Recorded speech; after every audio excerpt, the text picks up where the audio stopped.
Buenas tardes, vamos a empezar la conferencia 55 y hoy empezamos con créditos. Mucha gente nos ha pedido que por favor ahora no solo pongáis el numerito de la conferencia, sino además el título del contenido de la conferencia. Pues ahí lo tenéis, los antediluvianos, novena parte y última, espero, si Dios quiere. Hemos puesto también, como es habitual ahora ya últimamente, también la fecha en la cual se emite, porque cuando van pasando el tiempo, ahora las personas cuando vuelven a ver las anteriores o las ven por primera vez, se dan cuenta de cómo las profecías se van cumpliendo y cosas que habíamos dicho con anticipación van pasando, y no porque aquí seamos profetas precisamente, sino porque decimos lo que los profetas ya habían dicho, que es muy distinto, los profetas bíblicos. Pues bien, tengo que advertir ya a partir de ahora, de todas las siguientes conferencias, que normalmente siempre, antes de pasar al tema, vamos a ver las noticias de actualidad en relación con la profecía.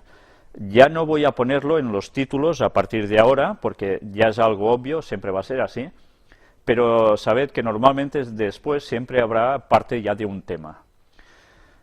Vamos a empezar con una noticia muy reciente aparecida sobre el cambio climático. Os dije que debíamos una conferencia sobre este tema, pues sí, os la debo, pero esta noticia no podía quedarse en el tintero y tenía que salir ya.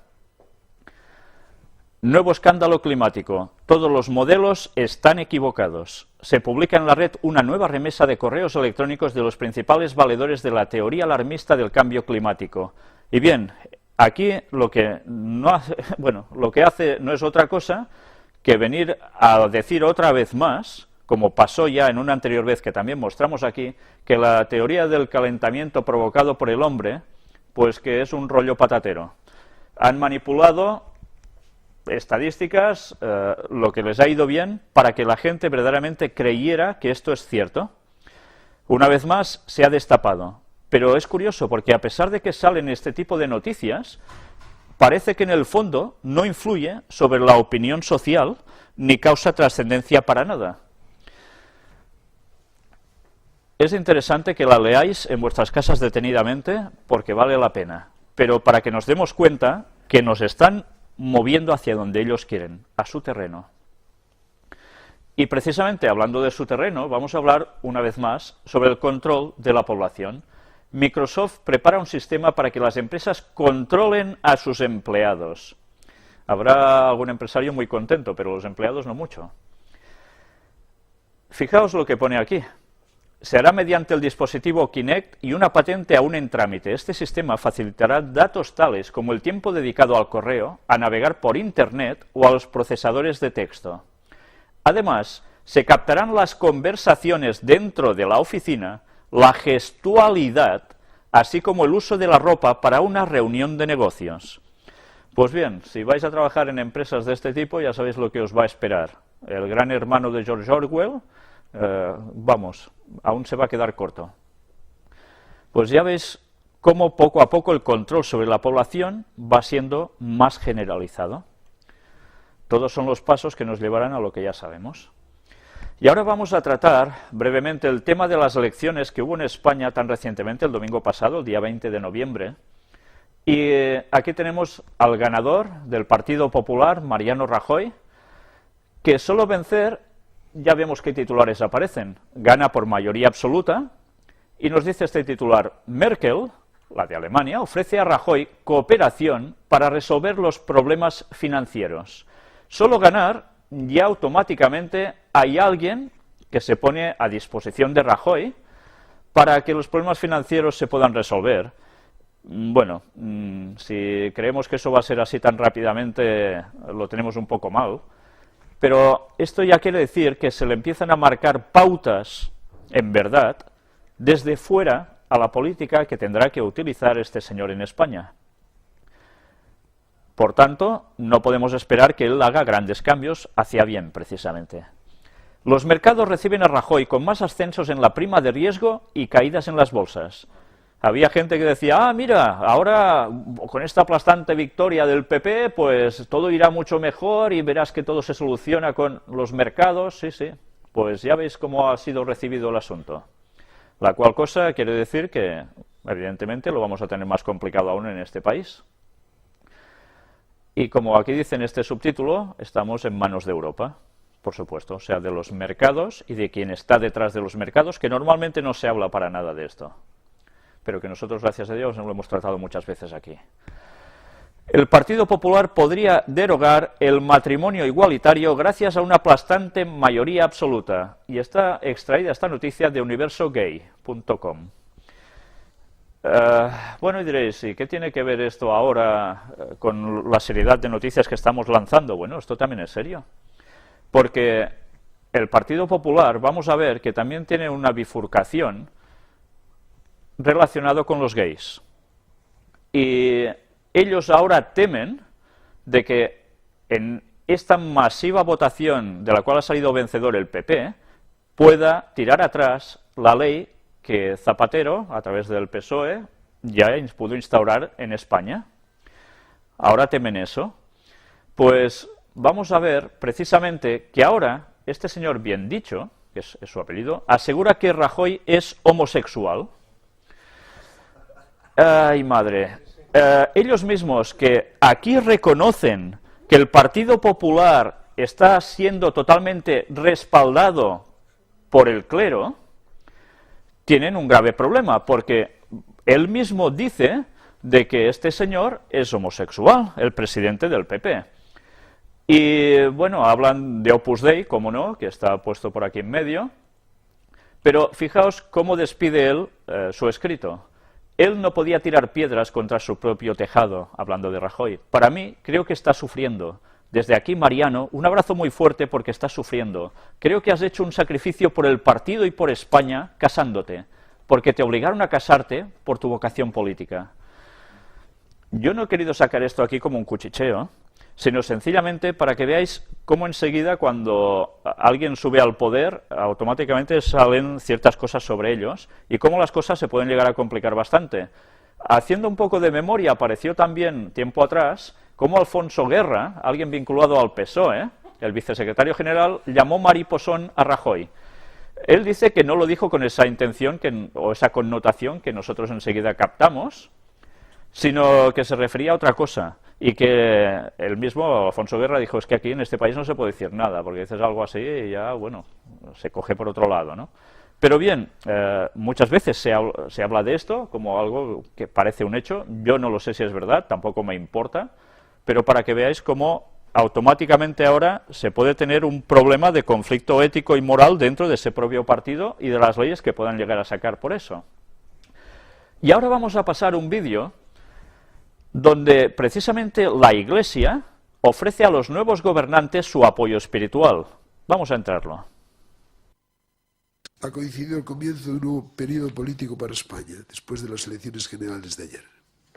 Desde nuestro Ministerio de Pastores del Pueblo de Dios, deseamos a quienes han sido elegidos para gobernar en tiempos tan difíciles, acierto, serenidad y espíritu de servicio en su noble y decisiva tarea. Como siempre hace la Iglesia con los gobernantes, les ofrecemos el apoyo espiritual de nuestras oraciones y las de todos los católicos.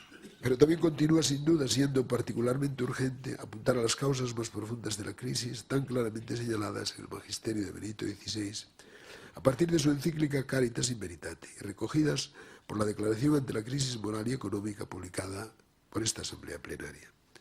Se trata en síntesis en el fondo de la pérdida de valores morales que va de la mano del relativismo y del olvido de Dios y de su santa ley, cuyas consecuencias son la corrección política y económica, la codicia, la búsqueda del propio interés a toda costa, el menosprecio de la vida humana mediante políticas y conductas abortistas y antinatalistas, la desprotección y la disolución institucional del matrimonio y de la familia, la instrumentalización y el deterioro de la educación. Todo ello no puede conducir más que a situaciones sociales y económicas muy delicadas. Si os habéis dado cuenta, aquí el cardenal Rouco Varela, aunque habla muy deprisa, y cuesta a veces pillar lo que dice, nos damos cuenta precisamente de que habla de la situación de la moral, entre otras cosas también de familia y algunos otros asuntos, como la educación, luego veremos algo al respecto. Pero es interesante ver cómo ellos dan todo su apoyo espiritual al nuevo gobierno, pero hablando de la moral, si lo del PP es cierto en este caso, en su presidente, pues tendrán un grave problema, ¿no? porque una cosa no coincide precisamente con lo que dicen el clero. Pues bien, ese va a ser un problema si quieren que lo sea, claro. Nuevas críticas de Rouco Varela al matrimonio gay en el plenario de los obispos. ¿Ya ves? Si por un lado uno lo es y está como presidente, ¿qué apoyo pueden dar entonces a eso? Cosas un poco extrañas, ¿eh? Y aquí tenemos a Rouco Varela, sugiere que la clase de religión tenga una asignatura alternativa que sea obligatoria. Y él habla precisamente de que hace falta volver a apretar al respecto porque eso está quedando muy en deterioro y es ahora el momento oportuno y necesario para hacerlo. Pues ya nos podemos ir preparando porque quiere decir que apretarán en las escuelas también en este campo. Y ahora vamos a hablar referente a las elecciones, precisamente de España, de Euskadi, el País Vasco. Amaiur vence en Euskadi y logra 7 diputados, con la cual cosa los independentistas vascos también han cogido la supremacía en su tierra. ¿Han sido los únicos? No, porque en Cataluña, precisamente, Artur Mas, al mando de Convergència i Unió, también han ganado por mayoría en Cataluña, también son independentistas. Por tanto, estamos viendo ya cómo lo que venimos diciendo que habrá esa escisión de España, del País Vasco y de Cataluña, se está preparando también ya como ha venido dado por las urnas. Los dos países pequeños puestos dentro de España están ya más radicalizados en sus posturas. Luego iremos viendo más cosas al respecto. Aquí tenéis cómo ha quedado todo. Y vamos a hablar un poco sobre la crisis, para variar. Las cajas advierten de que la economía española entrará en recesión en 2012. O sea que si queríais ir a ganar dinero por todas partes, pues como que no. La cosa irá peor. Y mientras, Esperanza Aguirre, también del Partido Popular, que ya la conocemos, que está en Madrid, dice: este gobierno, refiriéndose al que se va, a los socialistas, deja las arcas vacías, no hay dinero para pensiones ni desempleo. Pues ya sabéis qué quieren decir con esta frase, ¿no? Solo ganando. Pues que evidentemente esto implica que habrá recortes, porque no hay para todo. Es muy lógico. Por tanto, el estado del bienestar ya sabéis dónde irá a parar, irá al malestar. Y ahora hacemos un salto, vamos a Estados Unidos. El candidato favorito en las primarias republicanas defiende el trabajo de niños de 9 años. Afirma que las escuelas deberían deshacerse de empleados de mantenimiento sindicados y sustituirlos por estudiantes. Según él, los niños mayores de 9 años de familias desfavorecidas deberían poder trabajar a tiempo parcial. Gingrich trabajó como asesor para Freddie Mac, detonante de la crisis, en varios periodos entre los años 1999 y 2008. Las leyes laborales infantiles son estúpidas, dice él. Bien, suena bastante drástico, ¿eh? Pero en el fondo no está proponiendo otra cosa que, por ejemplo, lo que hacían en tiempos de mis padres y de nuestros abuelos, cuando de niños, por ejemplo, mi padre, recuerdo que con 7 años iba repartiendo leche y decía que iba con las manos llenas de lecheras, llevándolas de un sitio a otro. Era algo habitual. Ahora eso ha ido cambiando y ahora vemos eso como algo realmente penoso, ¿no? Pero bien, es que estos hechos, yo no digo ni que sean buenos ni que sean malos, sencillamente es que debido a la crisis quieren eliminar más empleo de gente de mantenimiento y además sindicados, con lo cual, ¿qué podemos esperar? Pues más problemas entre sindicatos y gobierno. Y así van sacando o quieren sacar medidas impresionantes, inauditas en tiempos actuales, porque claro, con la crisis todo va colando.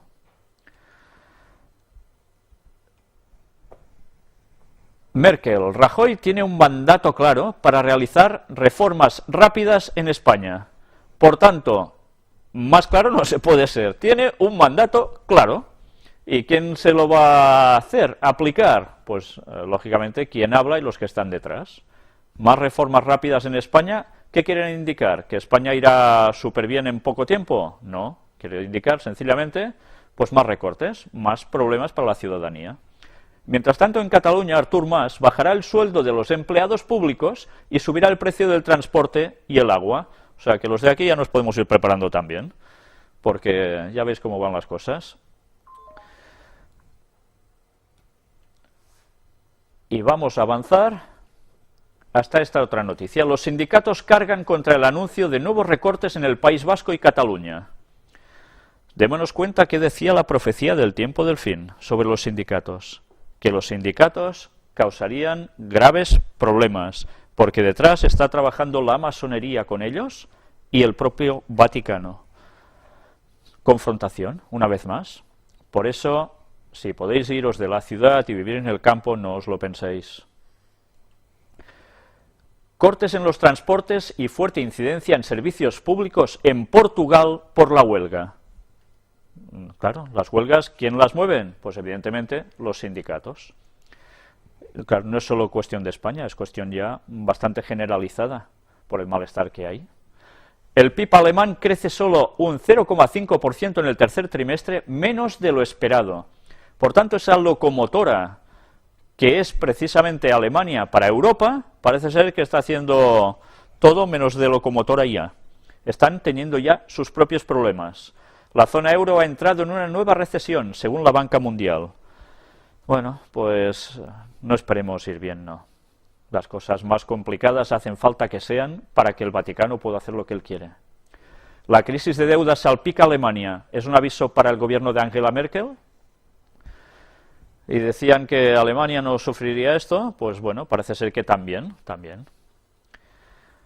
Y vamos a seguir avanzando para entrar en la sección ya arduamente conocida de Daniel 11, versículos del 40 al 45 y capítulo 12, versículo 1, donde nos narra el rey del norte y el rey del sur qué harían justo hasta el tiempo del fin. Ya sabemos quiénes son unos y quiénes son otros, lo hemos venido diciendo en todas las conferencias, especialmente en las 7, a partir de allí. ¿Vamos a recordarlo un poco? Vamos a recordarlo. Daniel 11, del 40 en adelante nos dice: pero al cabo del tiempo el rey del sur contenderá con él, y el rey del norte se levantará contra él como una tempestad, con carros y gente de a caballo, y muchas naves, y entrará por las tierras, e inundará y pasará. Entrará a la tierra gloriosa, y muchas provincias caerán, mas éstas escaparán de su mano, Edom y Moab y la mayoría de los hijos de Amón. Extenderá su mano contra las tierras, y no escapará el país de Egipto. Y se apoderará de los tesoros de oro y plata, y de todas las cosas preciosas de Egipto, y los de Libia y de Etiopía le seguirán. Pero noticias del oriente y del norte lo atemorizarán, y saldrá con gran ira para destruir y matar a muchos. Y plantará las tiendas de su palacio entre los mares y el monte glorioso y santo, mas llegará su fin, y no tendrá quien le ayude.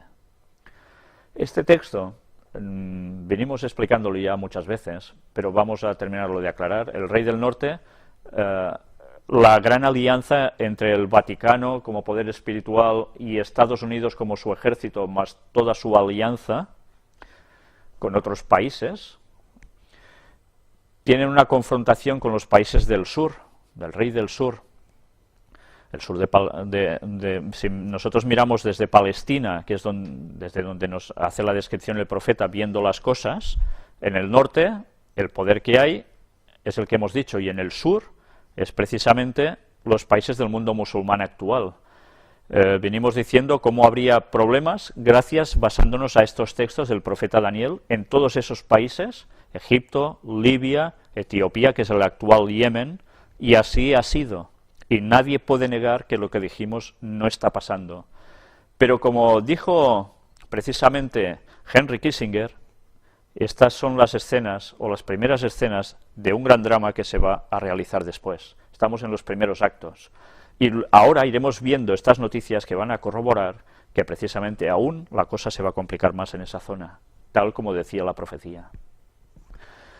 Y en estos países que van a temblar y que van a recibir los impactos de este rey del norte, lo van a pasar muy mal aún, pero algo se espera que pase ahora, en breve tiempo, en esos lugares.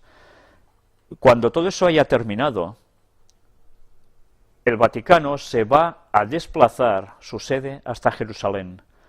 Y allí, cuando todo parece que esté controlado y dominado, va a tener problemas porque alguien se va a levantar del oriente y del norte contra ellos, contra esa zona.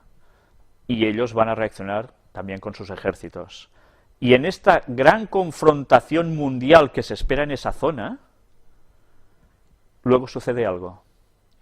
Daniel 12:1, la continuación nos dice: en aquel tiempo se levantará Miguel, o sea Jesús, el gran príncipe que está de parte de los hijos de tu pueblo, y será tiempo de angustia, cual nunca fue desde que hubo gente hasta entonces. Pero en aquel tiempo será libertado tu pueblo, todos los que se hallen escritos en el libro de la vida, del registro divino. Jesús intervendrá. Aquí nos habla de la segunda venida de Jesús. Cuando sucedan todos los hechos que están aconteciendo en los países islámicos, cuando esta confrontación ya termine y se acabe de montar el sistema papal en Jerusalén, cuando se levante ese conflicto bélico final mundial, por Rusia, China y demás, en esa zona, Jesús vuelve para salvar a su pueblo. Pero su pueblo, mientras, los guardadores del sábado, mientras, ¿se lo van a estar pasando pipa? No, no estarán disfrutando para nada, porque van a tener graves problemas. Será un tiempo de angustia, pero ese tiempo de angustia va a ser para el pueblo de Dios porque va a ser perseguido a muerte por órdenes directas del falso Mesías que habrá venido antes de Jesús, por el propio Satanás haciéndose pasar por Jesús, que va a dictaminar la pena de muerte para los observadores del sábado, después de haber sufrido ya sanciones y prisiones y demás. Y entonces Jesús aparece en los cielos ya para poner punto y final a todo. Pero el tiempo de angustia también lo va a recibir todo el mundo en general, porque las descripciones que se nos dan en los libros bíblicos sobre cómo va a quedar todo es realmente impresionante. Y pensar que unos querrán escapar pasándose al dominio de la marca de la bestia, observando el domingo, apoyando al clero y demás, unos por temor, otros por convicción en un principio, finalmente serán todos por convicción, no por temor, porque verán al falso Mesías hacer grandes milagros y van a creer en él. Pues bien, esas personas que no querrán seguir a Dios de verdad, esas personas van a sufrir también un tiempo de angustia tremendo, porque aquí es cuando se derraman las 7 plagas finales. Y las plagas finales solo afectarán a la gente que no es del pueblo de Dios. Y el pueblo de Dios que estará siendo perseguido no va a ser afectado por las 7 plagas finales. Dios va a ayudar a su pueblo, tengamos eso presente. Vale la pena resistir hasta el final, porque después, si nuestro nombre se halla escrito en el libro de la vida, obtendremos la salvación eterna, y por fin se habrá acabado el mal para siempre más. Pero bien, eso va a ser la primera parte, porque después aún pasarán 1000 años hasta que el mal sea definitivamente borrado del mapa. Pero todo lo explicaremos a su momento. Convocan una protesta masiva contra la Junta Militar en el Cairo por su gestión de los disturbios. Y aquí tenéis las noticias que van, una vez más, hablando de la misma zona, Egipto. Parecía que Hosni Mubarak ya no está, pues por tanto todo se arreglaría, y cómo está yendo todo, con disturbios. ¿Y quién está a punto ya preparándose para coger el poder en Egipto? Los hermanos musulmanes. Y ya sabemos cuál es su tendencia. No podemos esperar otras cosas. ¿Cómo? Ya han ganado las elecciones, ¿no? Bueno, sí, lo que pasa es que ahora hay disturbios porque quieren derrocar esa junta militar. Por tanto, la cosa se está complicando y aún vamos a ver más cosas, por supuesto. Es cuestión de estar atentos porque cada día las noticias al respecto se suceden continuamente. Mientras tanto, Obama ordena la imposición de sanciones contra Irán. Afecta al sector petroquímico y financiero. Se está preparando todo, el gran conflicto en esa zona. Y ya vemos como el terreno que le toque a Irán, pues parece que tampoco está muy lejano. Y mientras tanto, siguiendo hablando de Irán, Reza Tajizadeh nos dice: mientras Irán no sienta el peligro de una salida militar, no cambiará de actitud. Más claro no se puede ser. La única forma en que Irán deje su plan de energía atómica, ¿cuál va a ser? Pues solo si ven movimiento de ejércitos y si son finalmente, ¿qué? Atacados. Parece ser que no hay otro camino, según nos dicen aquí. Y las personas ya nos están mentalizando, una vez más, a través de la opinión pública, de los escritos que van saliendo, de todas las noticias. Y hay mucha gente que ya lo está viendo bien, porque claro, si esta gente consigue un arma atómica, son un peligro, porque son radicales, ¿y qué pasará? Pues bueno, ya lo sabemos, lo que va a pasar. 4 muertos y 40 heridos en Yemen durante una protesta para que Saleh sea juzgado. Y aquí estamos con el Etiopía bíblico, el actual Yemen. Ahora vemos también algo muy claro. Siguen las protestas porque quieren que el presidente sea juzgado. Y ahora, precisamente esto nos va a llevar a algo interesante, al vídeo donde Saleh firma plan que prevé su salida del poder en Yemen. Vamos a ver cómo la profecía sigue cumpliéndose. Y en Yemen parece que las protestas contra su presidente van a dar los primeros frutos. Abdallah Aleh se ha desplazado hasta Arabia Saudí para firmar un plan propuesto por las monarquías del Golfo que prevé su salida del poder. El acuerdo propone la dimisión del mandatario que lleva 33 años al frente del país a cambio de inmunidad para él y sus allegados. Según este plan, sería el vicepresidente el que se quedaría al mando temporalmente.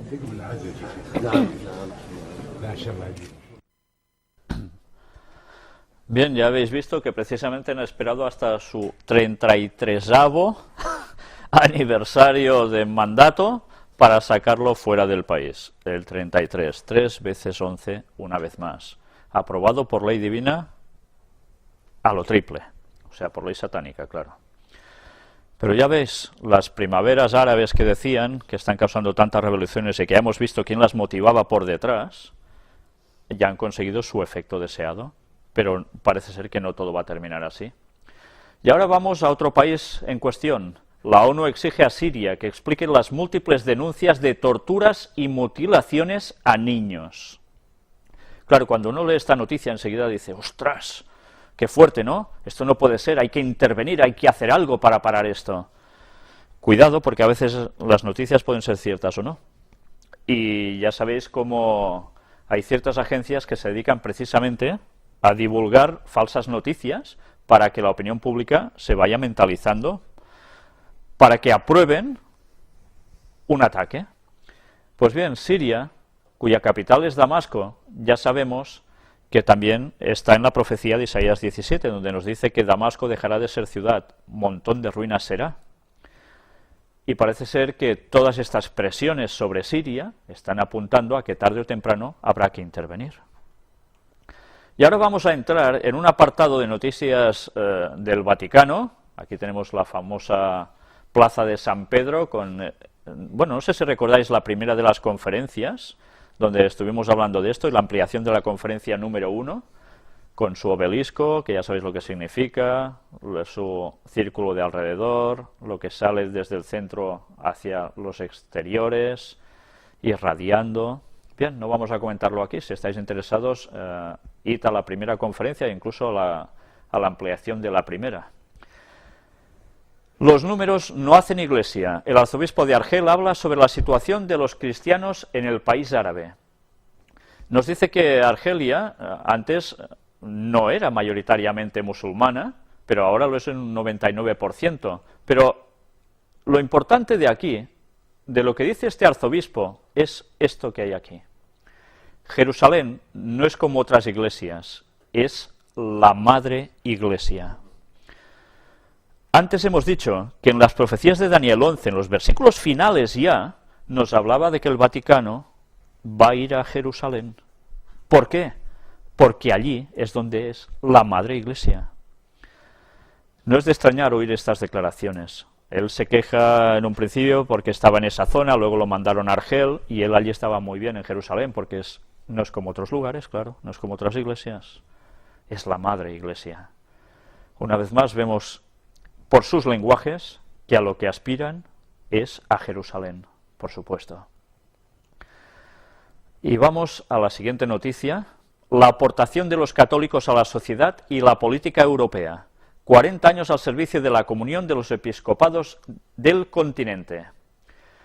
Este martes 22 del 11, o sea, 22, 2 veces 11, noviembre es el mes 11, se celebra en Roma un seminario sobre Europa y la nueva evangelización, con el Consejo de las Conferencias Episcopales de Europa, CCEE.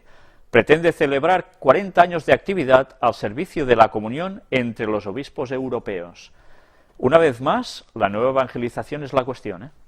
El encuentro organizado por el CCEE, junto al Consejo Pontificio para la Promoción de la Nueva Evangelización, iniciará con el saludo del cardenal y secretario de Estado Tarcisio Bertone y la introducción del presidente del CCEE, cardenal Peter Erdo. Al encuentro han sido invitados los presidentes de las conferencias episcopales, miembros del CCEE, los responsables de los dicasterios vaticanos, los embajadores en la Santa Sede de los países europeos y algunas personalidades del mundo de la cultura y de la comunicación. El encuentro será a puerta cerrada. Interesante, ¿eh? Será a puerta cerrada. Y si preparan la nueva evangelización y llaman a todos los embajadores en la Santa Sede de los países europeos y a ciertas personalidades del mundo de la cultura y de la comunicación, ¿qué podemos ir a esperar? Pues nada, que están preparando el terreno para lo que ellos quieren hacer, y lo están haciendo delante de nuestras narices. Ya podemos ir preparándonos ya, porque se están dando mucha prisa ellos. El buen estado de las relaciones católico-ortodoxas en Bielorrusia. Visita del cardenal Koch, presidente del dicasterio ecuménico. Y aquí nos habla de las buenas relaciones que están teniendo entre unos y otros, entre ortodoxos, entre católicos tal cual, romanos. Nos dice, en la conferencia, con muchos participantes locales e invitados de distintos países católicos y ortodoxos, el cardenal presentó un informe detallado sobre la situación de los valores cristianos en Europa. En las intervenciones, así como en el clima general del simposio, se percibió el deseo de continuar y profundizar el diálogo sobre temas comunes y la colaboración concreta en la promoción y defensa de los valores cristianos en Europa. Este es su cometido. Quieren volver a presionar con el cristianismo a toda Europa, con sus valores. ¿Por qué están ganando las derechas en todas partes? Las derechas, ¿con quién están vinculadas? Con el catolicismo. Por tanto, lo tienen mucho mejor para volver a poner sus valores cristianos ahora. Claro que antes formaba parte todo del juego, que ya sabemos que parece una contraposición y en verdad nada de nada, pero es que ahora ya tienen el apoyo en las urnas de lo que ellos querían. Por tanto, el pueblo estará más fácil a que todo esto se vaya implementando. Y ya vimos que a través de la moral es como irán haciendo todo su ejercicio hasta llegar a su propósito. Rezamos por los nuevos gobernantes en tiempos tan difíciles. Y así son de buenos que se dedican a rezar, como hemos visto antes también el cardenal Rouco en la inauguración de la 90ª Asamblea Episcopal. Pues ¿qué hacen? Rogar por los gobernantes con la situación tan difícil que hay. Y nos dice, hablando sobre la Jornada Mundial de la Juventud en Madrid, no podemos olvidar la gravísima crisis económica, descubierta ya en el verano de 2008, que no hace más que agravarse en toda Europa y también en España. Urge intensificar nuestra respuesta pastoral. Está claro, la crisis irá más, ellos lo saben, no solo en España, en toda Europa, y ellos van a dar su respuesta pastoral. Ya podemos ir imaginándonos lo que van a hacer, porque ya lo sabemos bastante, ¿verdad? Aunque luego apuntó las causas más profundas de la crisis, tan claramente señaladas en el magisterio de Benedicto XVI a partir de su encíclica Caritas in Veritate y recogidas por la declaración ante la crisis moral y económica, publicada por esta asamblea plenaria. Se trata en síntesis y en el fondo de la pérdida de valores morales, que va de la mano del relativismo y del olvido de Dios y de su santa ley. Es curioso, ¿eh? Ellos hablan de su santa ley y en cambio pisan el sábado imponiendo el domingo.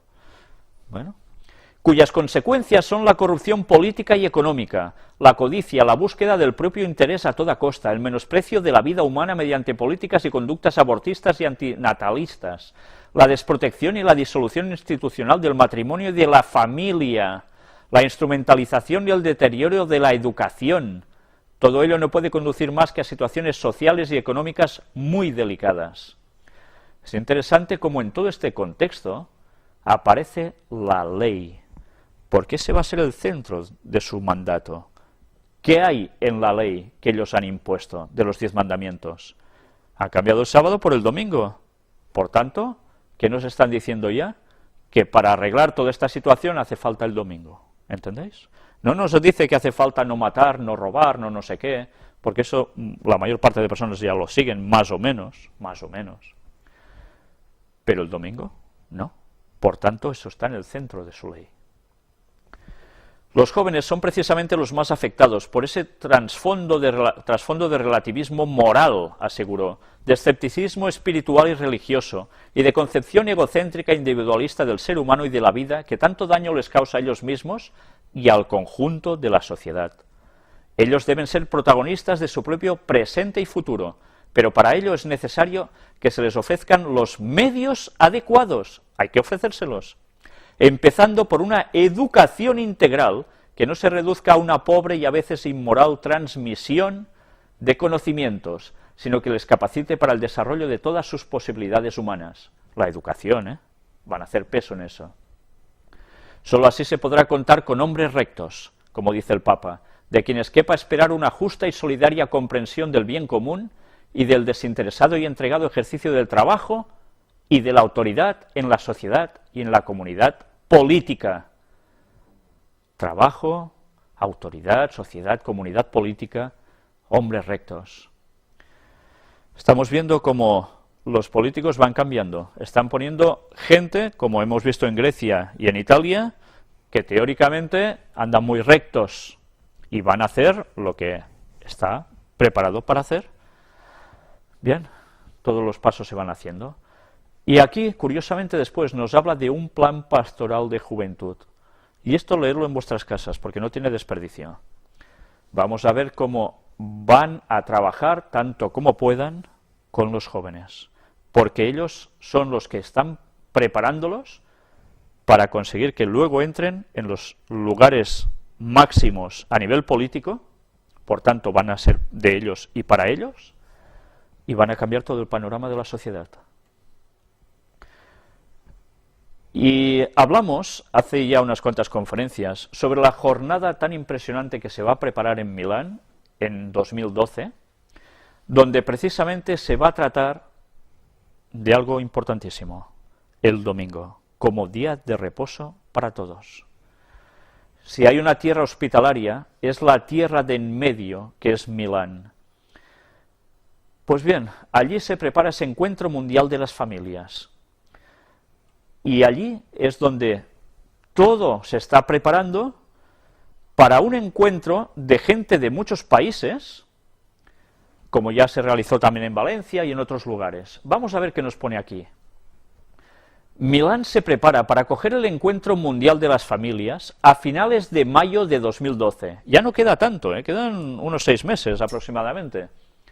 ¿Qué se puede esperar? Son 3 los aspectos valiosos para mí de este gran evento que tanto quiso el cardenal Tetamanzi, explica su sucesor. La elección del tema es, en sí mismo, muy feliz.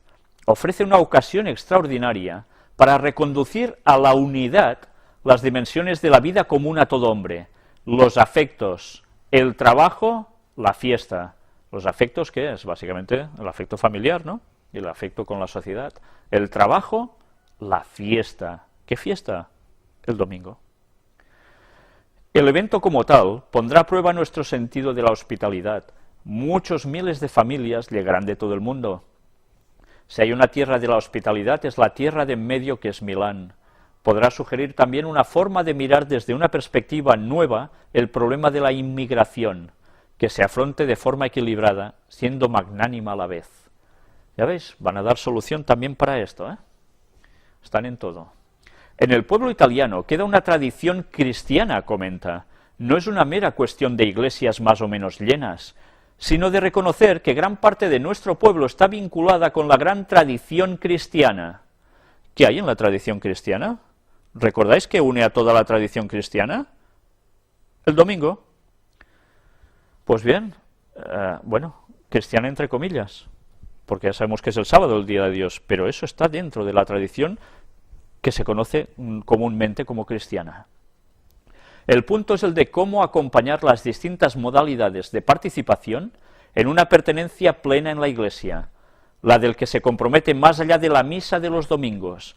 Estoy convencido de que esta acción eclesial tiene una influencia benéfica sobre la sociedad civil. Ya lo veis, una cosa interactúa sobre la otra. En la historia de Milán ha sido siempre así. Es necesario volver a entender que no es una ley para convertir a un ciudadano, sino que se trata de la virtud. Santo Tomás decía que el objetivo de la ley es educar a vivir según la virtud. Por tanto, la gente será educada a vivir conforme a la virtud que ellos quieren. Y allí está el domingo. Hacia la cumbre de la familia católica en Milán. Y aquí nos sigue hablando sobre lo mismo. Y todo, vamos a este punto, el 7º encuentro mundial. La familia, el trabajo y la fiesta en Milán del 30 de mayo al 3 de junio de 2012. Propone un trinomio que parte de la familia para abrirla al mundo. El trabajo y la fiesta son modalidades a través de las cuales la familia habita el espacio social y vive el tiempo humano, anunciaba Benedicto XVI en su carta de convocatoria. El trabajo y la fiesta están íntimamente relacionados con la vida de las familias, condicionan sus elecciones, influyen en las relaciones entre los cónyuges y entre padres e hijos, inciden en la relación de la familia con la sociedad y con la Iglesia. La Sagrada Escritura, en Génesis 1:2, nos dice que familia, trabajo y día festivo son dones y bendiciones de Dios para ayudarnos a vivir una existencia plenamente humana, añadía el Papa. Es curioso, ¿y por qué no recuerda que aquí no habla del domingo sino del sábado? Ya ves, con el trabajo habrá la excusa, hace falta un día para que toda la familia pueda estar unida y toda la sociedad funcione. Y nos habla también de incidencia con la Iglesia. Ese va a ser el domingo. El próximo encuentro mundial de las familias constituye una ocasión privilegiada, anunciaba el pontífice, para repensar el trabajo y la fiesta en la perspectiva de una familia unida y abierta a la vida, bien insertada en la sociedad y en la Iglesia. Y en la Iglesia. Atenta a la calidad de las relaciones, además que a la economía del núcleo familiar. El acontecimiento, para que sea realmente provechoso, no debería quedar aislado, sino colocarse dentro de un itinerario adecuado de preparación eclesial y cultural. Por tanto, ¿qué van a hacer? Ya os lo están diciendo todo. A través de la cultura y de la Iglesia van a hacer lo que ellos quieren. Pues bien, vamos a otra noticia. Crece la Iglesia Católica, aquí ponen 34.000 fieles al día, luego rectificaron, dijeron en 31.000, pero nos está hablando en general del crecimiento de todas las iglesias, cómo se están multiplicando los conversos, nos habla también de los protestantes carismáticos, etcétera, etcétera. Pero al final tiene una nota curiosa. Los que el estudio llama cristianos en el margen, para ellos son los testigos de Jehová, los mormones, etcétera, me pregunto quiénes serán estos, etcétera, cuyo cristianismo es cuestionado por algunas de sus afirmaciones doctrinales y sus prácticas, suman 35 millones y crecen 2.000 al día. Quedaos con estos datos, porque luego veremos otra noticia muy interesante sobre Billy Graham. Y vais a relacionar ese crecimiento espléndido que nos está hablando aquí con algo muy importante. Estados Unidos, los obispos llaman a defender la libertad religiosa. Atención a esto, Atención a esto. El gobierno y el Congreso de Estados Unidos deben dar más pasos para proteger la libertad religiosa en el mundo. ¿Cómo lo van a hacer? ¿Cómo creéis que lo van a hacer? Diciéndoles, no, dejadlos, por favor, no los maltratéis. ¿Va a ser así? Cuando ellos llaman al Congreso de Estados Unidos a dar pasos, ¿por qué es? Porque el Congreso de Estados Unidos, ¿qué tiene? El poder militar. Y tendrán que actuar en los lugares donde la libertad religiosa está siendo machacada totalmente. ¿Y os vais imaginando algún país en concreto ya? Hemos hablado de la primavera árabe, todos esos países, vamos a hablar de más aún.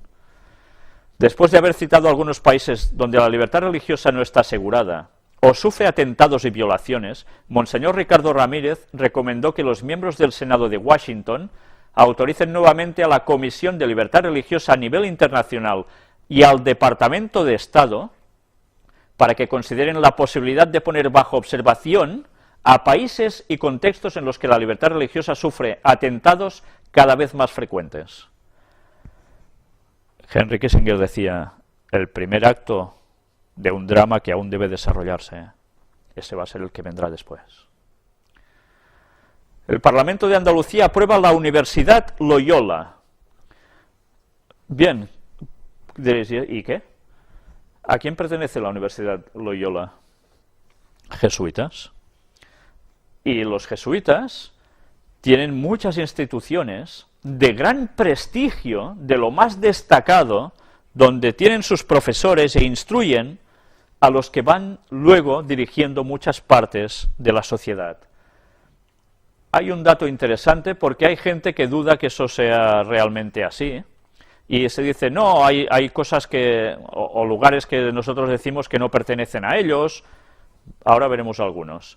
Aquí nos habla también, como no, del general Adolfo Nicolás. Es curioso, que le ponen el título de general, como si fuera una orden militar. Es una orden religiosa, teóricamente, ¿no? Pero bien, ya sabéis que funcionan como orden militar. Y así lo hicieron con la Reforma, ¿verdad? Qué forma de aplastar a los pobres protestantes. Y cómo van siguiendo trabajando por todas partes aún así. Pues bien, vamos a ver precisamente este apartado de aquí. La Universidad Loyola Andalucía forma parte de la red española de universidades de la Compañía de Jesús, UNIGES, en la que se encuentran centros como la Universidad Comillas, ESADE o Deusto, entre otras. He querido remarcar esto, porque había gente que decía, ESADE o Deusto, ¿cómo van a ser de ellos? Pues sí, lo son, lo son. Y quien va a hablar allí, pues si son profesores de esos lugares, ¿qué van a ser? ¿No jesuitas? ¿Y van a inculcar conceptos que no corresponden a lo que ellos quieren? Eso es impensable, van a ser de ellos, lógicamente. Y ya vemos quién ha ido pasando por ESADE y demás, y por Deusto, Ya hemos hablado algunas veces en las conferencias. Nueva evangelización, medicina para el mundo. Medicina para el mundo, La nueva evangelización no afecta solo a Europa, sino que es una cuestión referida al mundo entero. Esta ha sido la afirmación de Monseñor Rino Fisichella en la clausura del seminario sobre Europa y la nueva evangelización que tuvo lugar en Roma el pasado martes 22 del 11. Cuando nos están hablando con estos códigos, nos están diciendo que la nueva evangelización, Europa sí que va a ser afectada, sí, pero es que el mundo entero no se va a escapar. Ya nos podemos ir preparando, Cuando lo aprueban por ley divina con sus numeritos. Según el presidente del Consejo Pontificio para la Promoción de la Nueva Evangelización, el entusiasmo de una fe razonable es la clave para hacer renacer en verdad y libertad al mundo entero. La fe tiene que ser razonable, y así habrá la libertad para el mundo entero. Y va a ser su razonamiento, no el de la Biblia. La nueva evangelización, precisó el purpurado, no es solo un refugio, sino una nueva primavera. ¿Os suena de algo esto de la nueva primavera? La nueva primavera árabe, ¿no? Y ahora resulta que utilizan también el mismo término, la nueva primavera para la evangelización. ¿Quién estaba detrás de la primavera árabe? Un medio para valorar los nuevos brotes que nacen en un bosque antiguo. Europa, el cristianismo es un bosque antiguo, ¿no? Pues ahora va a renacer. Con este propósito, Luca Valonté, parlamentario en el Consejo de Europa, explicó que en este periodo de larga crisis general se debe aprovechar la gran oportunidad de Europa.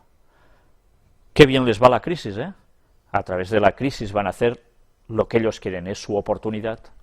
Por eso la han preparado.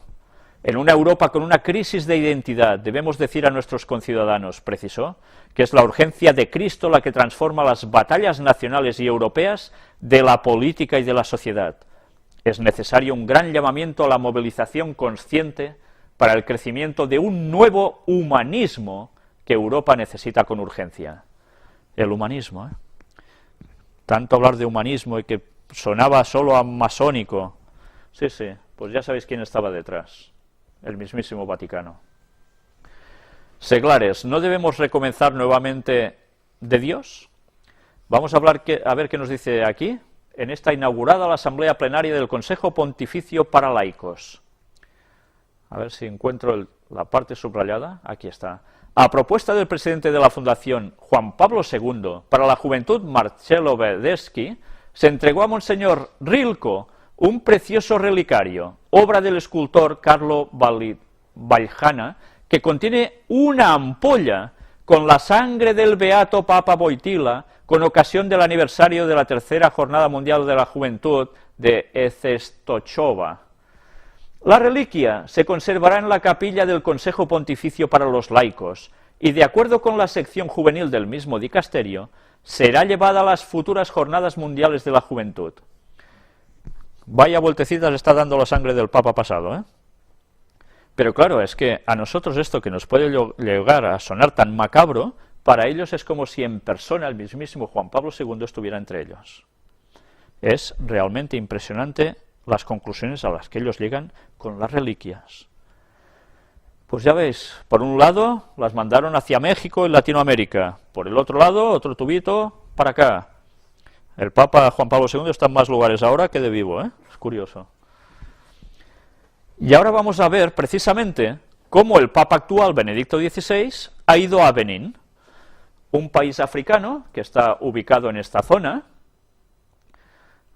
que ya os mostramos algo la semana pasada, que había precisamente petróleo, entre otras cosas, y aquí tenemos más o menos resumido lo que iba a hacer por allí, en ese país, y ya vamos a ver unas cuantas instantáneas. Aquí tenemos precisamente que es recibido con bailes típicos de la zona, y hay algo interesante. En Camerún visitó a enfermos de sida, malaria y tuberculosis en un hospital. En Angola conmemoró los 500 años de la llegada del cristianismo al país y denunció la violencia provocada por la brujería y la difusión de minas antipersona. Es curioso, ¿eh? Denuncia la brujería y el Vaticano, ¿qué hacen, verdad? Si no es lo mismo. Bueno, pero claro, no se van a tirar piedras así tan fácilmente. El Papa, autoridades civiles en Benín, no privéis a vuestros pueblos de esperanza.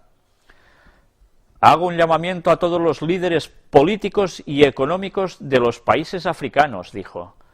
¿Le hace un llamado para qué? Pues para que se pongan en sintonía con lo que ellos quieren, evidentemente. Benedicto XVI pide a los seminaristas de OIDAG que sean promotores de la paz. ¿Por qué os pongo esta fotografía? ¿Hay algo que relacionéis con anteriores vistas que hemos dado donde el Papa se sienta, por allí donde va? Un gran trono blanco, el mismo color del trono de Dios. Claro, usurpa el lugar de Dios. Benedicto XVI repasa los problemas de África en un nuevo documento. El problema es más profundo, es sobre todo ético.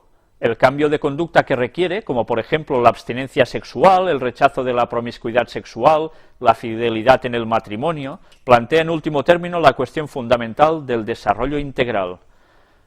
La moral, en definitiva, es la moral. Es curioso que aquí hablan de la abstinencia sexual y así, y es curioso como no dicen cuando ellos invertían en fábricas de preservativos, ¿no? Bueno, su doble lenguaje, como siempre. Benedicto XVI recuerda el día de su primera comunión con niños en Benín, aquí lo tenéis, levantando de este modo a una persona que supongo que ahora nos está escuchando, precisamente en directo.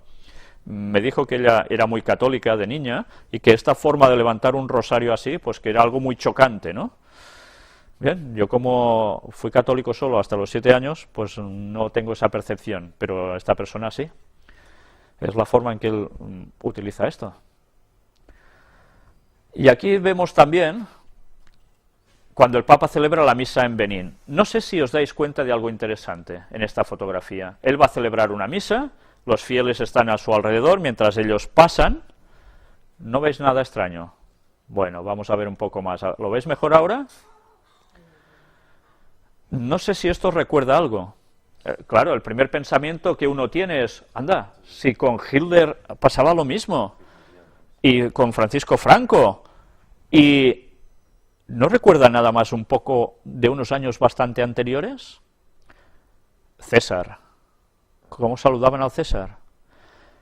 ¿Por qué lo saludan así al Papa? ¿Qué hizo el Papa? ¿Qué títulos se otorgó? Pues fueron los títulos que tenía ya el César como un ser divino, y por eso lo saludaban en estos modos. Una vez más, es como si estuvieran saludando al César. Es curioso, la profecía de Daniel 2 nos decía que el hierro, que eran esas piernas, Roma, luego se convertían en los países de Europa, esos pies de parte de hierro y en parte de barro mezclado. Roma no desaparecía, se terminaba la forma imperial, pero no la Roma religiosa, estaba entre los pies de lo que iba a ser Europa. Pues ahí los tenéis, ostentando el mismo título, y así son reconocidos una vez más. Si no lo habéis visto bastante bien, vais a ver ahora el modo en que eso sucede. Es muy breve.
Bien, habéis visto cómo levantaban los brazos cuando pasaba la comitiva, en ese saludo, y había algún detalle también interesante. Vamos a terminar de repasar las fotografías de ese documental. No sé si veis que pasa ante una cierta imagen de una señora con un niño en brazos. Evidentemente, ¿a quién creéis que se refiere? A la Virgen María, ¿no? Pero, como dijimos una vez, esto en verdad está extraído de Semiramis, de la antigua Babilonia.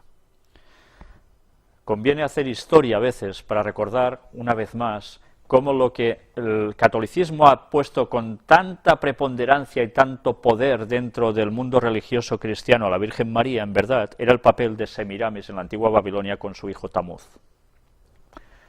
Y luego lo aplicaron a la Virgen con el niño Jesús. Pues bien, por ahí delante de él pasaba.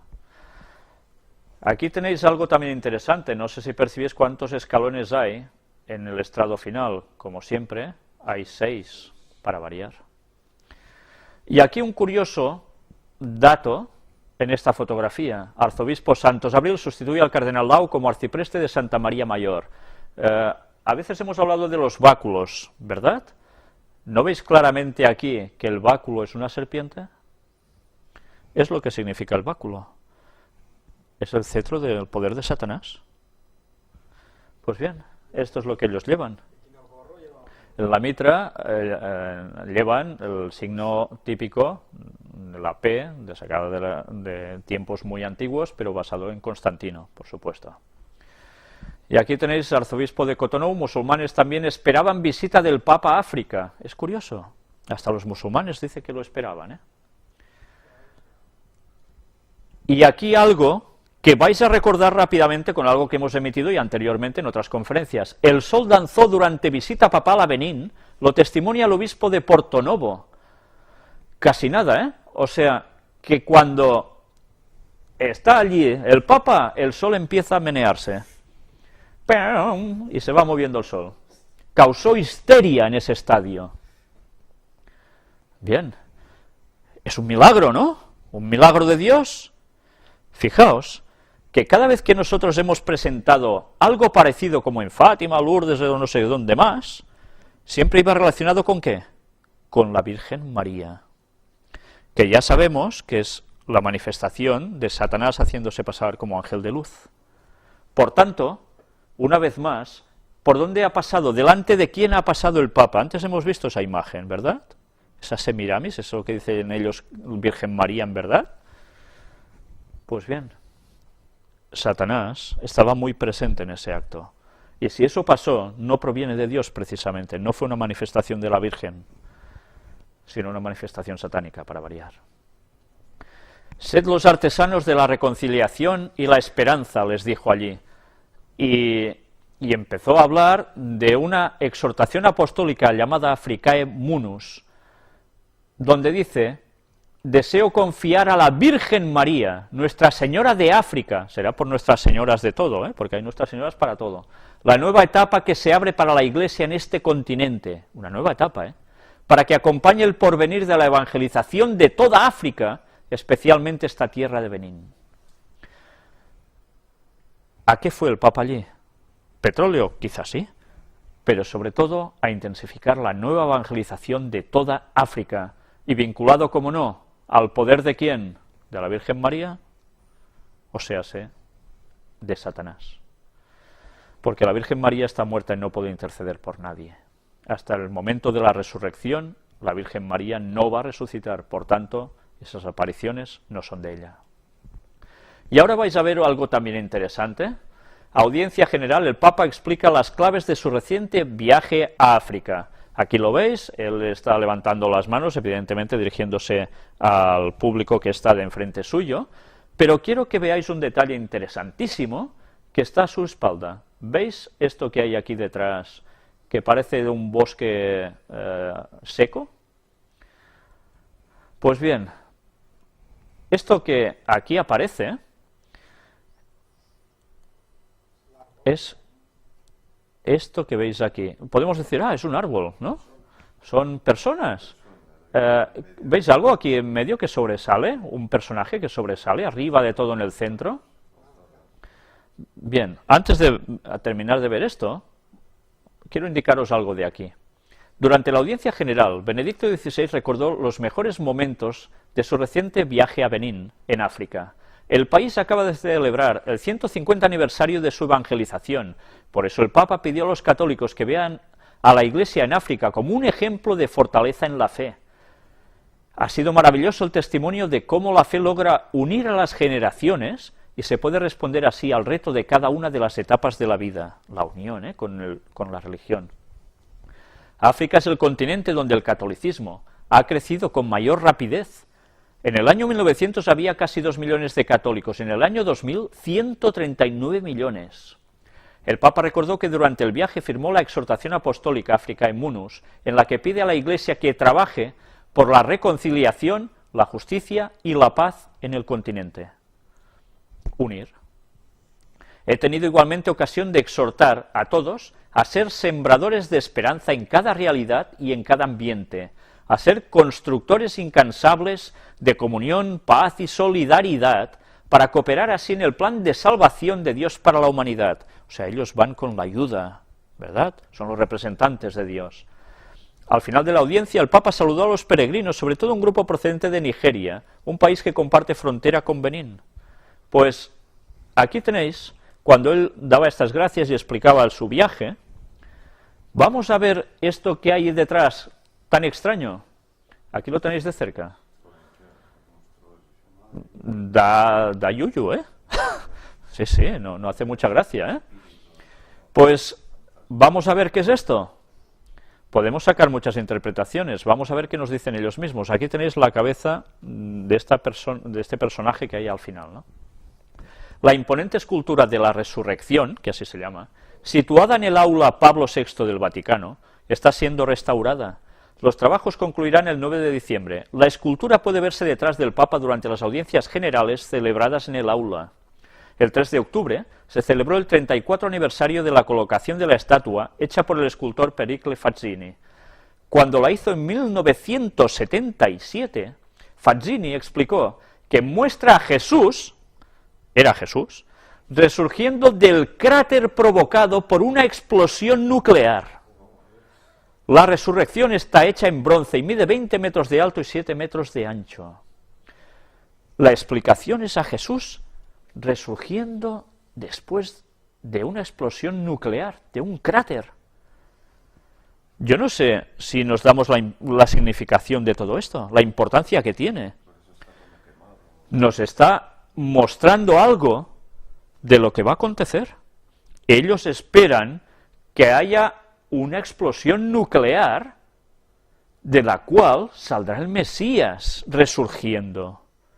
Nos está anticipando que antes de que venga el Mesías, el falso, va a haber algo tremendo a nivel nuclear. Y la gente, ¿qué hará? Abrazar a ese Mesías que va a surgir. Bien, este es el mensaje que parecen indicarnos, ¿no? Hablamos en las cartas del juego de Imbo, ¿lo recordáis? Illuminati New World Order. ¿Recordáis que hay una carta donde pone Tercera Guerra Mundial, se ve una explosión nuclear? Y hay otra carta que pone Mesías. Todo en su debido tiempo. Ellos saben los planes satánicos, saben lo que va a acontecer, porque lo van a provocar. Ya podemos ir preparándonos, porque vaya cosas vamos a ver. Regresa Benedicto XVI al Vaticano tras gira en África, y aquí veis los niños con globitos de la bandera vaticana, etcétera. ¿Y qué pide a los africanos? Que se levanten y sean un ejemplo de paz, fraternidad, reconciliación y justicia para el mundo. Esto es lo que él quiere. Y bien, vamos a hacer un breve apartado sobre Cataluña. Artur Mas, el presidente de la Generalitat de Cataluña, se siente fuerte para pedir a Rajoy el pacto fiscal y rehacer puentes. Ya sabéis que ahora está apretando que o nos devolvéis lo que nos habíais cogido anteriormente y lo devolvéis ya, o no sabemos cómo salirnos. Hace falta ese pacto fiscal, hay que rehacer puentes, porque si no, ¿qué pasa? Hay relaciones maltrechas entre Cataluña y España. ¿Y en qué va a desembocar eso? Ya os lo podéis imaginar, ¿no? Los escalofriantes datos de la excatólica Cataluña, entre comillas. La Iglesia en Cataluña vive un invierno espiritual. La opción por el nacionalismo ha vaciado las iglesias. Los últimos datos confirman la tendencia. Aquí tenéis a Martínez Sistac, que luego veremos algo más de él, arzobispo de Barcelona. Y aquí, bueno, da una explicación con la que se puede estar o no de acuerdo, pero hay un dato muy interesante que sí vale la pena destacar. Dicen, y mientras las iglesias se vacían de fieles, el arzobispo de Barcelona iba ocupando los cargos de responsabilidad de la diócesis con destacados miembros de Convergència i Unió, el partido que ha salido vencedor.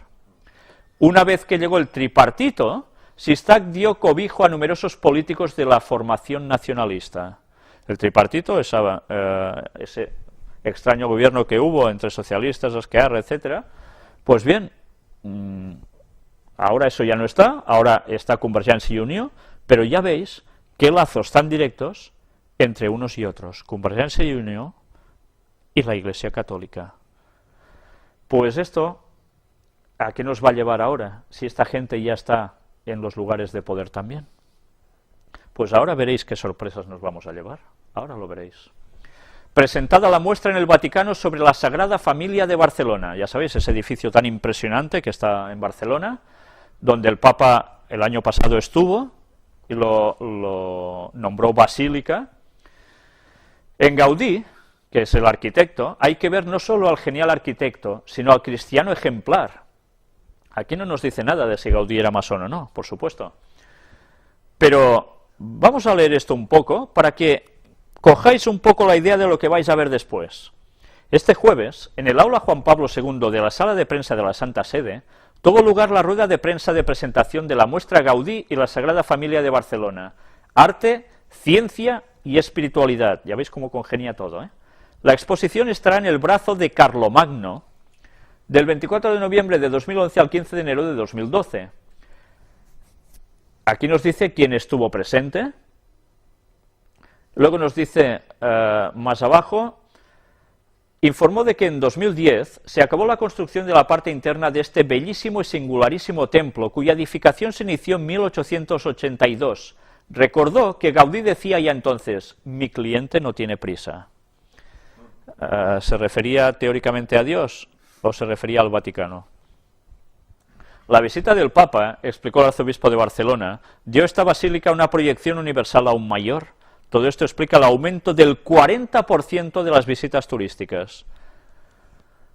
Sobre la muestra dijo que quiere ser un agradecimiento al Papa Benedicto XVI por su visita y al mismo tiempo quiere traer a Roma la Basílica de la Sagrada Familia y al mismo Gaudí. Es el inicio de la colaboración, dijo, entre la Archidiócesis de Barcelona y el Consejo Pontificio para la Cultura. Mencionó también que el presidente del Consejo Pontificio para la promoción de la nueva evangelización, el arzobispo Rino Fisichella, quedó tan impresionado que la tomó como icono de trabajo de su organismo. Reveló que éste le ha pedido que Barcelona, junto a otras 11 ciudades de Europa, trabajen juntas en el Missio Metropolis en la Cuaresma de 2012. Van a trabajar para la nueva evangelización, eligiendo 12 ciudades muy importantes de Europa. Se mostró consciente de que existe el deseo de saber cuándo acabará la construcción de la Sagrada Familia, que ya sabéis que dura... Gaudí decía que la acabaría San José, por eso es la Sagrada Familia, ¿no? La madre, el padre, el niño. La profecía se cumplió, dicen ellos, en lo que se refiere al acabado de las naves internas, porque las inició al culto un papa cuyo nombre de bautismo es José. ¿No se llama Joseph Ratzinger? Y las otras construcciones exteriores. Faltan 10 torres, la capilla del Santísimo, del Baptisterio de Nuestra Señora, 2 sacristías y el claustro. Desearía que se acabase todo en 2026, año del centenario de la muerte de Antonio Gaudí, dijo. ¿Para cuándo su beatificación? ¿Quieren beatificar a Gaudí? Mi deseo es que suceda cuanto antes. Gaudí era un cristiano de palabra y de hecho, hombre y arquitecto de Dios, a quien la construcción de la Sagrada Familia ayudó cada vez más en la conversión personal. Hay que ver en él no solo al genial arquitecto, sino sobre todo al cristiano ejemplar.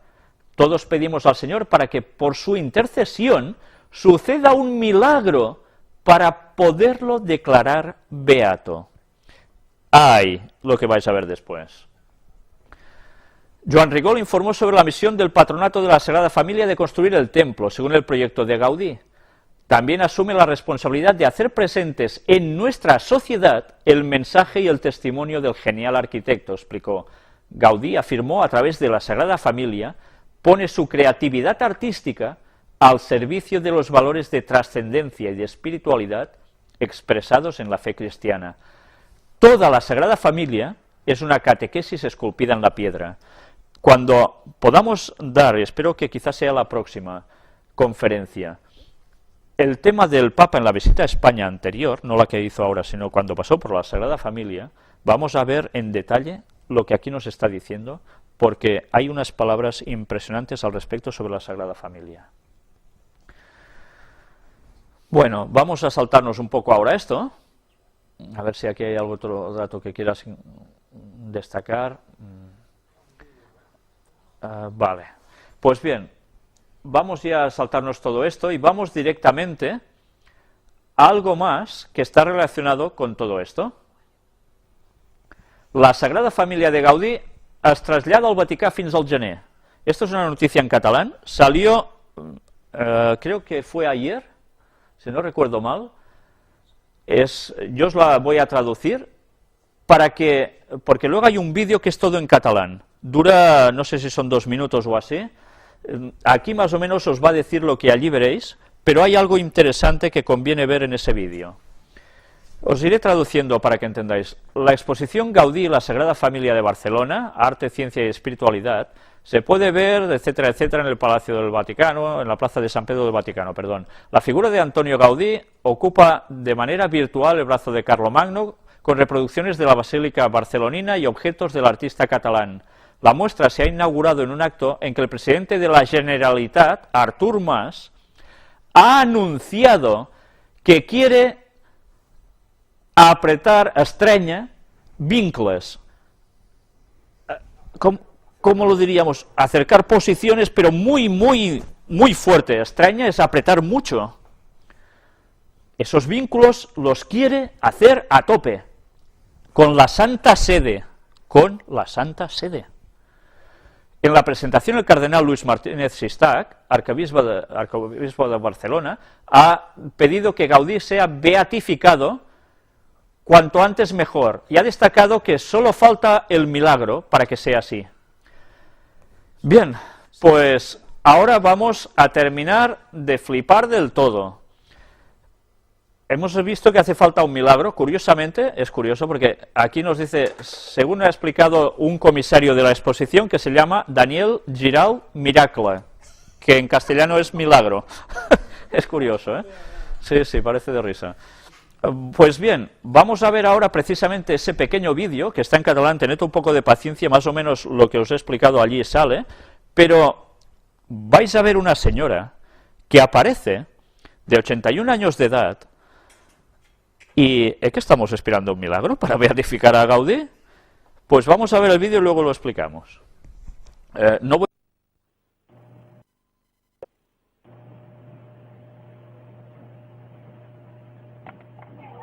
Gaudí i la Sagrada Família han viatjat a Roma, més concretament al Vaticà, i ocupen un lloc tan privilegiat com la concorreguda plaça de Sant Pere.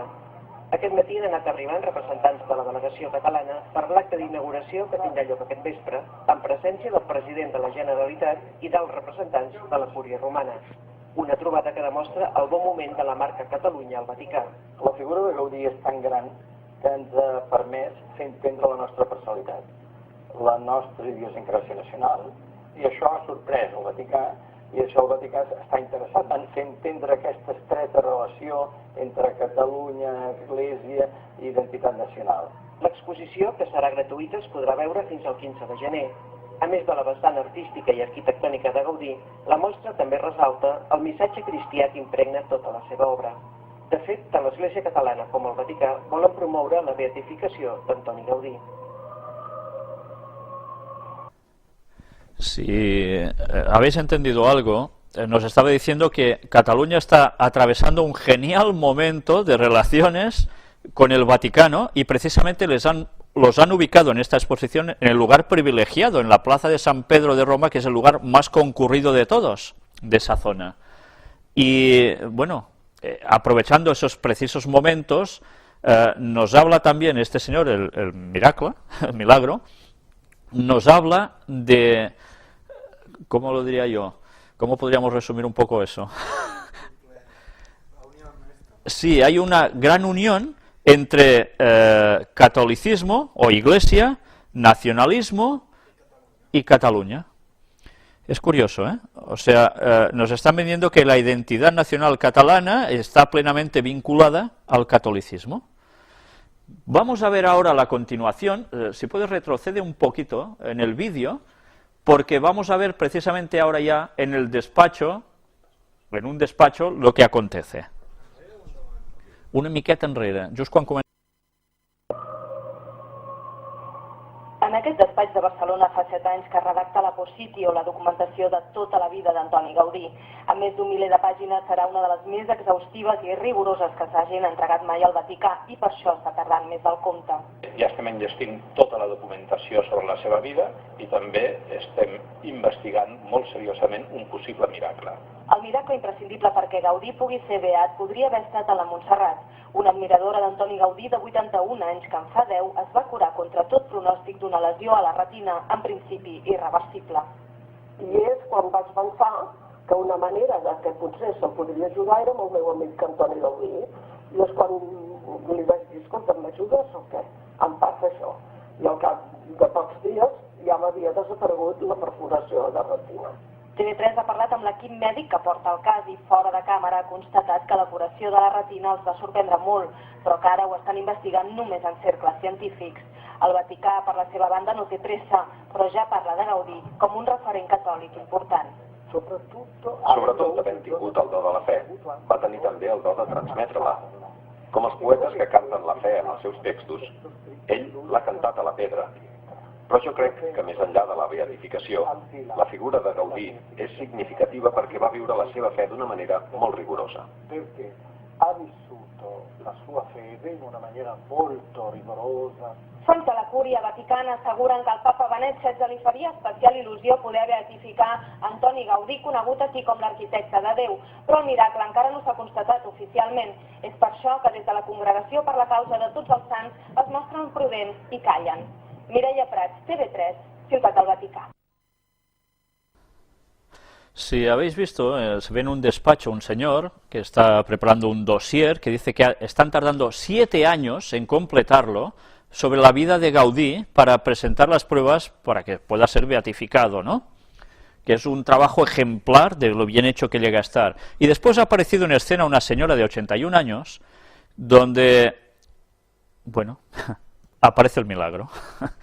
Ese milagro que tanto se buscaba parece ser que ya ha sido hallado. Esta señora tenía un problema ocular insalvable, no se podía solucionar, y con su amigo Gaudí se dirige hacia el cuadro y dice que hablaba con él y le pidió, pues, que como eres mi amigo, pues a ver si me sanas, ¿no?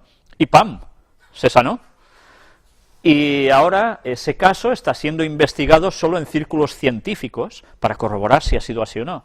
Pero bien, ya parece que todo está más que predispuesto. Finalmente hemos visto como alguien de la Curia Romana Vaticana hablaba también de Gaudí como el arquitecto de Dios y demás cosas, ¿no? En fin, que estamos viendo cómo ese acercamiento entre Cataluña y el Vaticano está siendo tan fuerte que aún hay gente que no se quiere llegar a pensar que el Vaticano va a dar la independencia a Cataluña. Pues, bueno, aún estoy a la espera de recibir lo que debía recibir, pero el contenido lo sé, y eso se va a producir. En fin, bueno, ya tenéis bastante viendo todo esto, sigamos atentos a las noticias, porque el desarrollo irá aconteciendo. ¿Sí? Los milagros de los apóstoles y de Jesús eran muchos.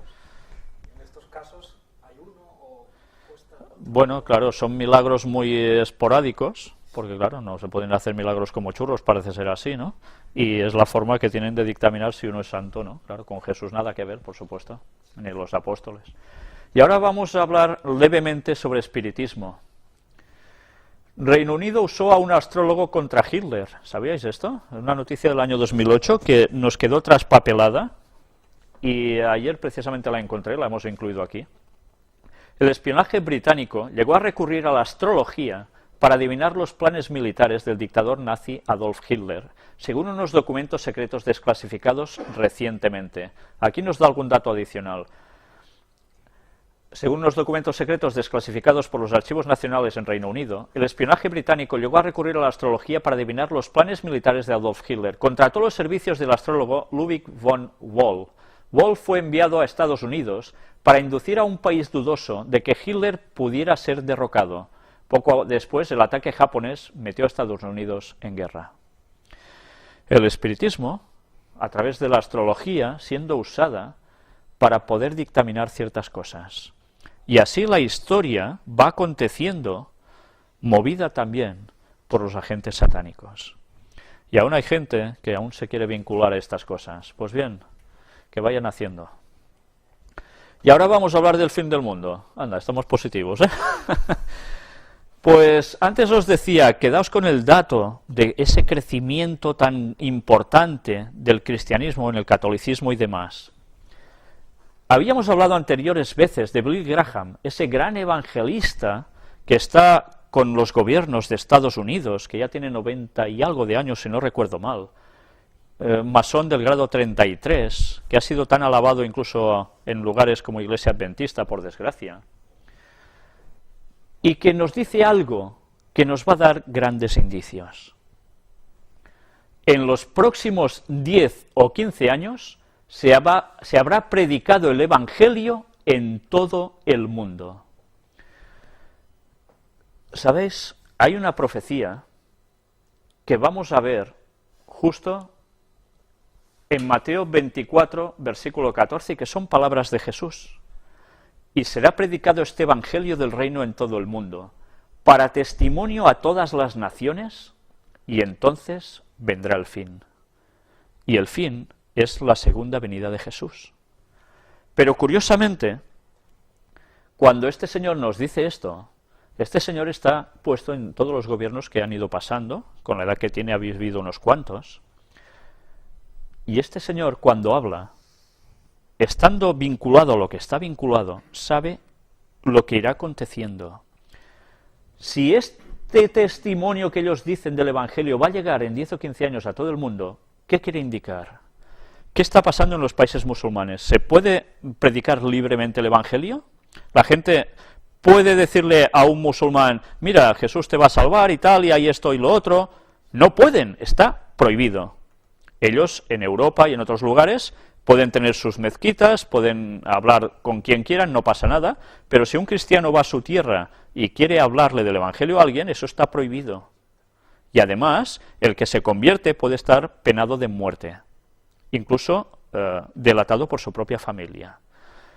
Y así está habiendo tantos casos de martirio entre cristianos recientes en el mundo musulmán y otras partes, no solo en el mundo musulmán, Pero hemos visto antes que los obispos estaban pidiendo a Estados Unidos que interviniera en pro de la libertad religiosa, pidiendo actuar. ¿Qué podemos esperar si ahora en los países musulmanes, en esa primavera árabe, suben los islamistas al poder? Pues que eso se complique aún más. Y ellos, que ya nos han advertido, y lo hemos visto en anteriores conferencias, con palabras suyas, que temen que eso suceda, y saben que va a ser así, porque para eso lo han provocado, va a ser necesario que ese mundo musulmán cambie radicalmente. ¿Y de qué modo puede cambiar su forma de pensar ese mundo musulmán? Pues fácilmente, siendo arrasado. El rey del norte hará lo que debe hacer. Está previsto, lo van a hacer. Pues bien, si van a hacer intervenciones militares en la zona, a lo bestia, pues ya nos podemos imaginar que en 10 o 15 años esto va a ser un hecho. Estamos hablando de que el Evangelio, pero ¿qué Evangelio? Va a llegar a todas partes. Fijémonos cómo Dios va a usar los planes de Satanás para que el verdadero Evangelio también entre junto con el falso. Gracias a lo que estos señores van a hacer, el cristianismo, entre comillas, va a llegar a todos estos países y más. Y allí también, la gente que predica la verdad sobre el sábado, sobre la no inmortalidad del alma, gente como la Iglesia Adventista del Séptimo Día, y creyentes totalmente parecidos a ellos, podrán también predicar allí. La verdad va a llegar. Si en 10 o 15 años eso se cumple, evidentemente la verdad llega. ¿Y qué llega con la verdad? Los problemas sobre el pueblo de Dios. Por tanto, estamos en un lapsus de tiempo del cual yo no me atrevo a poner fechas, pero que nos están dando ciertos indicios, porque estamos en 2011, si sumamos 10 o 15 años, ¿dónde nos lleva? ¿2025? ¿2026? A Gaudí decían algo que querían terminar la Sagrada Familia ¿para cuándo? 2026. ¿Recordáis un cierto informe que presentamos hace muchas conferencias atrás sobre las Fuerzas Armadas Aéreas de Estados Unidos, donde decía que tenían previsto una guerra con China antes del 2025? No sé si os dais cuenta, pero todos los cálculos que ellos nos están sacando y con sus planes nos llevan hacia esas fechas. Yo no sé si va a pasar antes o va a pasar después o por ese mismo entonces. Pero verdaderamente, cuando esto suceda, verdaderamente viene el fin. Porque el Evangelio será predicado y gracias a la persecución que habrá sobre los guardadores del sábado, el Evangelio va a llegar a todas partes, porque la gente dirá, ¿y quiénes son estos que están guardando el sábado y se ponen contra toda la sociedad y todo el nuevo orden mundial? Como todo el mundo lo tendrá en boca, todo el mundo va a conocer la verdad, y serán llevados ante jueces, ante magistrados, ante concilios, y tendrán que dar pruebas de su fe. Por eso debemos saber lo que creemos. Y gracias a eso, muchísima gente aún conocerá y se podrá convertir. Pero luego ya entra la persecución plena. Y por esos alrededores es cuando aparece el falso Mesías, Satanás, lanzando el decreto de muerte sobre los observadores del sábado. Porque la situación se va a volver a complicar, porque seguirán habiendo desgracias sin parar a nivel de todo el mundo. Y serán acusados esos observadores del sábado de que todo eso acontece porque se está permitiendo que existan sobre la capa de la tierra y que Dios manda esos castigos por culpa de permitir que esta gente esté viva. Y eso es lo último que va a acontecer al mundo, porque viene la persecución histórica más grande de la religiosidad en contra del pueblo de Dios. Y en esos momentos del tiempo de angustia del cual habla Daniel, es cuando aparece Miguel, el retorno de Jesús para liberar a su pueblo, y el mundo se termina. No sé si os dais cuenta de cómo los años de los cuales ellos están hablando nos pueden ir a hacer ver o entrever cómo nos estamos llegando a acercar a ese evento, cuando estamos viendo cómo se está trabajando con la ley dominical de un modo tan asombroso ya. Ya podemos ir preparándonos, no sé si será antes o después, pero muy lejos todo no está, ¿no? Y Jesús lo profetizó. El Consejo de Inteligencia Nacional de Estados Unidos ha anticipado para el año 2025 una drástica reducción de la influencia estadounidense en el mundo, tanto a nivel político como económico, así como un panorama sociopolítico que prevé la unificación de las dos Coreas, la ascensión de China como segunda economía mundial y potencia militar, así como el inicio de una nueva carrera nuclear en Oriente Próximo. La reducción de la influencia de Estados Unidos puede forzar a alterar sus prioridades a nivel doméstico y exterior. Noticia del noviembre de 2008. Me quedó traspapelada, me ha ido muy bien ahora, precisamente en estos momentos. Porque ya veis, ¿qué va a pasar si China sube con ese enorme poder potencial militar y Estados Unidos pierde por aquí y por allá su influencia? Tiene que haber un cambio, una prioridad, no solo a nivel doméstico, sino también a nivel exterior. ¿Qué implica eso? Confrontación. Todo lo que decía Daniel, noticias del norte y del oriente saldrán. ¿Y qué harán? Lo van a atemorizar y se va a organizar el gran conflicto final.